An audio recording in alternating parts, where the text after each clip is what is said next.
Alors, maintenant, on va parler de rédaction d'articles qui va clairement vous aider si voilà, vous avez un site internet ou si vous voulez partager vos connaissances à travers différentes plateformes de blogging. Dans cette partie, on va parler de rédaction d'articles et surtout de comment rédiger des bons articles qui vont vraiment vous aider dans votre carrière de freelance. Donc, dans un premier temps, bien sûr, comme d'habitude, what the fuck is un bon article? Un bon article, c'est un article qui traite d'un sujet. En tout cas, quand on est indépendant et qu'on veut créer du contenu à un article, ce qu'on va vous conseiller, c'est de créer un article qui va traiter un sujet de A à Z et qui va aider votre cible à atteindre un objectif. Ok. Et du coup, il doit être complet. Quand on dit de A à Z, l'idée c'est de se dire que pour votre cible, pour votre prospect, pour votre client, quand il arrive dessus, il doit se dire waouh, ok, il comprend toutes les informations dont j'ai besoin pour atteindre cet objectif. Et du coup, ça a vraiment une énorme valeur. Il doit être bien structuré, donc c'est-à-dire qu'il doit être facile à lire. Il doit être adapté aussi au mobile. Il doit avoir des parties, des sous-parties pour vraiment aider la personne à le lire, voilà, à savoir où elle se trouve, etc. Donc l'idée c'est d'améliorer l'expérience d'utilisateur sur l'article. Et enfin, il doit être rythmé par des visuels, des exemples, des ressources, des citations, des gifs. Voilà, l'idée c'est vraiment de rendre l'expérience ludique, sympa. Euh, et l'objectif, en fait, c'est de déclencher un truc, c'est que quand la personne, elle arrive dessus, elle se dise, soit il faut que je mette en favori parce que ça apporte beaucoup d'informations et là je vais le lire, mais je vais y retourner parce que bah, c'est top. C'est vraiment la destination. Soit en fait, j'ai envie de le partager à des collaborateurs, à des amis, à des collègues, parce que je pense que ça va les aider. Et si vous arrivez à déclencher une de ces deux actions, c'est que vous avez écrit un bon article. Sinon, c'est encore qu'il va falloir le peaufiner, l'améliorer, etc., etc. Donc du coup, pour commencer, je vais vous montrer une petite étude qui a été faite par un outil qui s'appelle SEMrush, qui est assez connu dans le milieu du référencement naturel du SEO. Ils ont analysé des centaines et des milliers des articles les plus performants du web pour voir ce qu'ils avaient en commun. Et du coup, ça déjà, ça va nous aider à savoir qu'est-ce qui fonctionne. Du coup, la première chose qu'on va voir en haut à gauche, c'est le H1. Donc le H1, c'est le titre d'un article, la longueur. Ce qu'ils disent, c'est que un article qui a un long titre, donc plus de 14 mots, il va généralement obtenir 2 fois plus de trafic, 2 fois plus de partage et 5 fois plus de backlinks. Des backlinks, c'est quand des gens vont prendre le lien de votre article et le mettre par exemple sur leur site internet. Et ça, c'est 2 fois plus et 5 fois plus comparé à des titres qui vont être un peu plus courts, comme entre 7 et 10 mots par exemple. Si on reste dans le titre, généralement, ce qui va le mieux marcher, qui va être le plus attractif, ça va être les listes. Donc par exemple le top 10 nanana, ou alors les 10 choses à faire ici, les 20 trucs nanana, les 50 outils pour, ça fonctionne bien. Les guides, donc les guides ça va être comment arriver à faire ça, comment générer tant, comment créer ceci. Euh, et ensuite on a du coup, donc ça va plus même être les how-to. How-to, c'est les tutoriels. Donc, comment faire ci, comment faire ça, comment faire ça. Et les guides, ça va vraiment être, par exemple, le guide sur, par exemple, nous, on en a écrit un, on vous montrera sur le personal branding en freelance. Et du coup, c'est vraiment le truc de A à Z. On se dit, OK, là, c'est costaud. Ça couvre vraiment le sujet avec un sommaire, 5, 6, 7 parties. Et du coup, là, ça intéresse les gens parce qu'ils savent que ça va être une ressource complète de qualité. Ensuite, on va avoir la longueur du contenu. Donc généralement, les contenus qui sont longs, qui vont faire plus de 3000 mots, on peut le voir par rapport à des articles qui font 900 à 1200 mots, ils vont générer 3 fois plus de trafic, 4 fois plus de partage et plus de 3 fois de backlink. Donc ça, c'est vraiment, vraiment intéressant. Ce qui est hyper intéressant aussi, ce qu'on peut voir en bas à gauche, c'est que les plus petits articles de 300-900 mots, généralement, ils ont 0 partage, quoi. Donc c'est-à-dire que en gros les gens ils se disent c'est cool mais ça vaut pas le coup de le partager. Et ça c'est pas ce qu'on cherche à créer comme action. Donc vous voyez, c'est important de créer d'être dans la longueur. On peut voir aussi en bas à droite qu'ils disent que les listes, quand il y a des listes, donc des bullet points, etc. Tous les 500 mots par exemple, ça aide à structurer visuellement et ça c'est ça rapporte du trafic, etc. Donc les listes, les gens aiment bien, ça structure la lecture. Et les articles qui ont des H2 et des H3, donc c'est quoi des H2 et des H3? C'est des sous-titres et des sous-sous-titres. Généralement, ils ont des meilleures performances en termes de trafic. Donc ça montre bien qu'en fait, quand on a un bon gros article bien structuré avec des parties, des sous-parties, des bullet points, qu'on a du long contenu, etc., qu'on apporte de la valeur, et ben ça fonctionne mieux. Donc voilà, vous avez la source en bas à droite, il y a bien plus d'informations sur l'article en lui-même, mais déjà, je pense que ça va vous permettre de vous aiguiller sur ce qu'il faut créer. Du coup, quels sont les types d'articles que nous, on vous recommande de créer?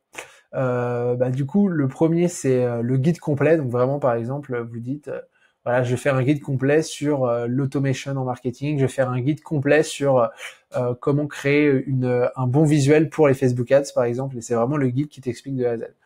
Ensuite, on a la liste de ressources. Donc, par exemple, les 100 ressources pour se former en tant que manager, par exemple, si vous ciblez les managers.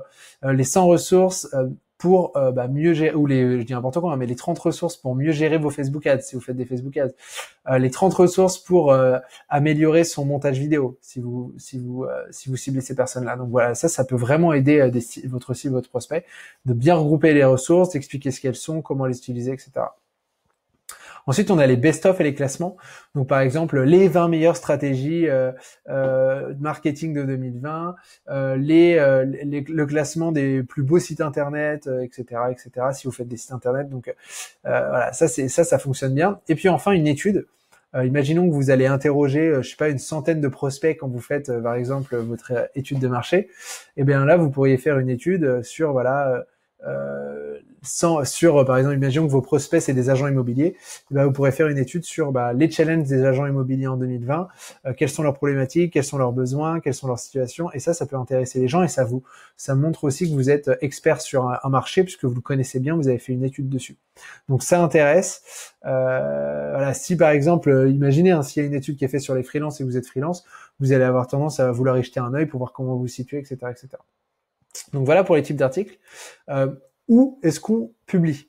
Le mieux, clairement, c'est sur votre site internet si vous en avez un. Parce que ça va améliorer le référencement naturel, ça va améliorer votre conversion dans votre tunnel, quand on en discutait, parce que les gens vont voir que vous rédigez du contenu, que vous avez de l'expertise, etc. Sinon, Medium, si vous n'avez pas de site internet, c'est un bon canal, c'est vraiment quali pour faire du blogging en ligne, donc ça peut être assez cool. LinkedIn, ils ont aussi la possibilité de publier un article sur la plateforme, donc ça peut être intéressant de tester aussi, c'est une possibilité. Et puis enfin, sur un blog influent, aujourd'hui, dans votre cœur d'activité, que vous fassiez du graphisme, du développement web, du marketing, de la vidéo, plein de possibilités. Il y a des sites qui parlent de votre domaine d'activité, qui ont des dizaines, des centaines de milliers de visites par mois et qui vont chercher des contributeurs. Et du coup, ça peut être intéressant d'y contribuer, de rédiger un article là-dessus, puisque vous allez pouvoir mettre un lien vers votre profil LinkedIn, vers votre site internet, du coup être découvert et pourquoi pas récupérer des clients. Donc ça c'est assez cool. Donc maintenant, je vous propose de vous montrer quelques exemples de bons articles, comme ça peut vous donner des idées dans la structure, dans comment c'est rédigé, quand vous allez vouloir vous y mettre. Alors, en termes de guide, Backlinko, c'est des machines, c'est des rois du SEO. Ils ont créé un guide qui s'appelle le guide définitif du SEO en 2020. Donc d'ailleurs, je vous conseille d'aller le lire. À chaque fois, il y a la source ici. On va rapidement aller le feuilleter. Mais du coup, on sent que c'est vraiment hyper complet et qualitatif, bien structuré. Enfin, c'est un bel exemple. Après, le graphisme, c'est une question de goût, mais donc voilà, quand on arrive dessus, ils nous proposent même de le télécharger si on n'a pas le temps de le lire, donc c'est assez cool. Puis là, directement, on arrive, il y a une table des matières avec les différents chapitres. Si je clique dessus, il va y avoir une encre qui va me faire descendre au bon endroit. Et puis c'est parti. On continue, chapitre 1. On a des images pour nous expliquer comment ça fonctionne. On a des exemples. Il y a des titres, des sous-titres, des couleurs. C'est vraiment hyper quali. Donc voilà, c'est un bon exemple de guide bien complet. Si je dois vous en montrer d'autres, par exemple, nous avec la boîte numérique, on en avait fait un sur comment trouver des clients en freelance en 2020, qui doit faire à peu près 5000 mots. Moi, sur mon site internet, j'en ai fait un qui s'appelle Comment devenir growth marketer en 2020, avec les guides et les outils, qui doit faire 3500 mots. Voilà, on vous met les sources, vous pouvez aller jeter un œil. C'est toujours intéressant de voir comment est-ce qu'on a structuré le contenu. C'est une bonne inspiration. Donc le guide, voilà, comment est-ce qu'on atteint un objectif très complet, qualitatif, avec des parties, des sous-parties, des sous-sous-parties, des exemples, des gifs, des images. L'idée, c'est vraiment d'aider votre cible. Ensuite, la liste de ressources qui fonctionne très bien. Là, on voit qu'on a Danilo Duchesne dans sa stratégie de contenu qu'on a déjà vu, qui lui a fait un top 10 des outils indispensables pour Community Manager. Donc voilà, ça fonctionne bien. Nous, on a fait une liste de 100 ressources pour développer son activité de freelance. Donc voilà, si on arrive dessus, vous voyez généralement quand on est indépendant et qu'on arrive dessus, donc là on a le petit programme qui est ici et généralement on se dit bon bah ok, je vais me le mettre en favori parce que là j'ai pas le temps de regarder toutes les ressources, mais ça va forcément m'apporter de la valeur, c'est trop cool, etc. Donc je vais aller dessus. Donc voilà, c'est vraiment cette idée qu'il faut vraiment avoir en tête. Est-ce que ça va déclencher la mise en favori ou le partage? C'est ça qui est hyper important. Ensuite, on va avoir du coup le best-of, le classement. Donc par exemple, les 20 meilleures stratégies à marketing à tester en 2020, Danilo Duchesne. Vous pourrez cliquer, la source est juste ici. Puis bien sûr, on vous mettra les exemples directement en dessous. Les 6 meilleures landing pages, donc ça c'est Moza. Vous vous rappelez, je vous ai montré le portfolio. Donc ils ont fait un article, vous voyez, sur Medium alors qu'ils ont un site internet. Donc si on va dessus, c'est vraiment un super article qui demande 6 minutes à lire. Voilà, donc ils ont audité plein de sites internet et ils en ont choisi 6 et ils expliquent pourquoi c'est des super landing pages. Vous voyez, ils ont fait un super schéma. Voici les différents éléments qu'on retrouve. Et après, ils expliquent avec le visuel ce qu'ils ont aimé, ce qu'ils n'ont pas aimé et tout. Et c'est hyper inspirant. Et du coup, quand on bosse dans ce domaine-là, qu'est-ce qui se passe? On se dit que c'est hyper intéressant, que leur point de vue est intéressant et que du coup, eux, ils ont une expertise dessus. Et si j'ai envie de faire une landing page, peut-être que je ferai appel à eux. Donc voilà, c'est vraiment inspirant.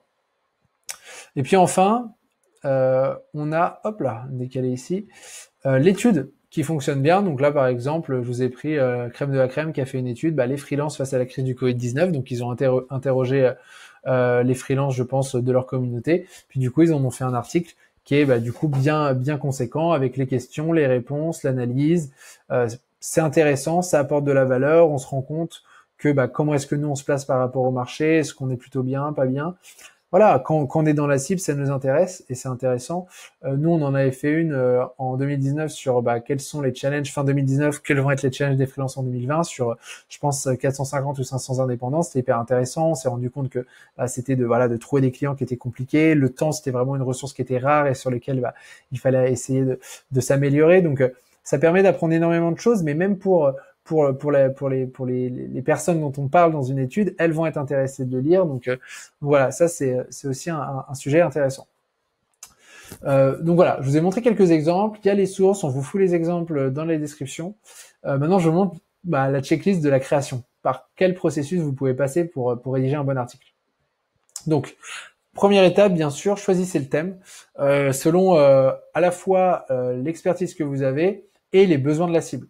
C'est-à-dire que c'est un vrai match de se dire moi j'ai ce sujet-là dans lequel je suis très bon et sur lequel je pense que je peux écrire pas mal de choses et en plus je sais qu'il va intéresser ma cible puisque ça fait partie de ses besoins. Ensuite, ce qui est intéressant, c'est de valider l'opportunité. Donc pour ça, vous pouvez analyser le volume de recherche avec Ubersuggest. Donc Ubersuggest, c'est un outil donc il est juste ici, on vous mettra le lien. Hein. Mais du coup, ce qui est intéressant, c'est que vous allez pouvoir du coup taper le lien. Le nom. Donc nous, par exemple, on avait fait un guide sur le personal branding en freelance. Donc si on cherche le personal branding, on se rend compte qu'il y a un volume de recherche de 10 par mois, donc ce qui est faible, mais ça montre qu'il y a un volume de recherche et c'est jamais vraiment exact. Donc ça veut dire qu'il y a des gens qui recherchent ça. Et on voit que c'est difficulté SEO assez facile de ranker dessus. Du coup, on s'est dit pourquoi pas aller se positionner dessus. Donc on est allé dessus. Et du coup, on a rédigé un guide de 7500 mots. Et en fait, au bout d'un mois, on est en première page et du coup, on génère déjà un petit peu de clics là-dessus. Puisqu'en fait, ce qui est intéressant, c'est que si on fait personal branding, mais pas que freelance, il y a 2900 recherches. Donc on voit qu'on peut se positionner sur un middle et aller chercher. Donc là, on s'est rendu compte qu'il y avait des places à prendre, c'était assez facile. Et donc voilà. Donc du coup, on s'est dit pourquoi pas. On a checké un peu la concurrence. Donc ça, il suffit de taper du coup, par exemple, nous personal branding sur Google, regarder les résultats de la première page et voir ce qu'ils disent. On s'est rendu compte que c'était pas très qualitatif, qu'il y avait des contenus qui faisaient 1000, 1500 mots. Nous, on n'aimait pas vraiment les propositions qu'ils faisaient. Donc ça nous a pas convaincus et on s'est dit nous, on pense qu'on peut faire mieux, on peut plus aider les indépendants sur personal branding. Et donc du coup, ce qu'on a fait, c'est qu'on a ouvert un Google Doc et on a commencé à structurer le contenu. Donc je vous montre, ça c'était le Google Doc qu'on avait fait pour créer le guide. Donc maintenant qui est en mode plus nickel, parce que on l'a terminé. Mais à la base, faut vous dire, voilà, il y avait un titre et du coup, on a commencé à rédiger le sommaire, donc avec, ok, quels seraient les différents points, donc les parties, des petites sous-parties, des parties, des petites sous-parties. Donc, vous voyez, c'est quand même assez costaud, hein. Il y a 10 parties avec des sous-parties.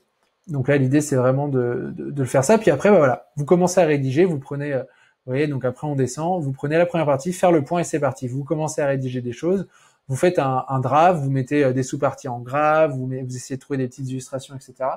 Ce que vous pouvez faire, c'est ouvrir carrément un Google Drive.